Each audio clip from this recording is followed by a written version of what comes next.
कौन है senior advocate Maneka Guruswamy? Bharat की पहली LGBTQ+ सांसद बनी। सीनियर एडवोकेट मेनका गुरुस्वामी ने इतिहास रच दिया है। वह LGBTQ+ समुदाय से आने वाली पहली सांसद बन गई हैं। 37 सीटों पर 26 नेता राज्यसभा के लिए निर्विरोध चुने गए थे और इनमें गुरुस्वामी का नाम भी शामिल है। TMC यानी कि पश्चिम बंगाल में सत्तारूढ़ तृणमूल कांग्रेस ने उन्हें उम्मीदवार बनाया था। सोमवार और मंगलवार को बची हुई 11 सीटों पर भी चुनाव संपन्न हुए।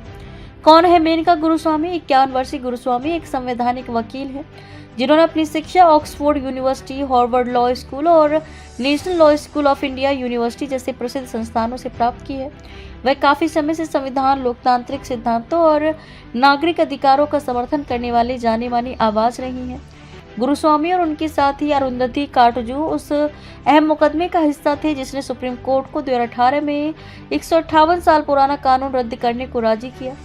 यह कानून सहमति से बने समलैंगिक रिश्तों को अपराध बताता है। इस कानून का रद्द होना LGBTQ+ समुदाय के लिए ऐतिहासिक जीत थी। गुरुस्वामी ने कहा कि संविधान की समानता, भाईचारा और भेदभाव रहित व्यवहार जैसे मूल्य उनके काम का आधार रही हैं। उन्होंने कहा कि वे राज्यसभा में भी पश्चिम बंगाल के लोगों का प्रतिनिधित्व करते हुए इन्हीं आदर्शों को आगे बढ़ाना चाहती हैं। TMC के एक वरिष्ठ कार्यकर्ता ने DW को बताया कि गुरुस्वामी के चुने जाने के बाद राज्यसभा में पार्टी के कुल 13 में से 5 सदस्य अब महिलाएं हैं।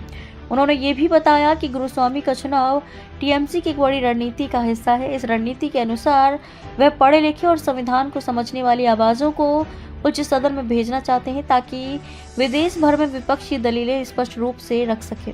तृणमूल कांग्रेस की ओर से राज्य के सूचना प्रौद्योगिकी मंत्री बाबुल सुप्रियो, अधिवक्ता मेनका गुरुस्वामी, पूर्व राज्य पुलिस प्रमुख राजीव कुमार और अभिनेत्री कोयल मलिक राज्यसभा के लिए चुने गए। खबर है कि चुने जाने के समय एडवोकेट गुरुस्वामी दिल्ली में थी और इस वजह से विधानसभा नहीं पहुंच सकी थी।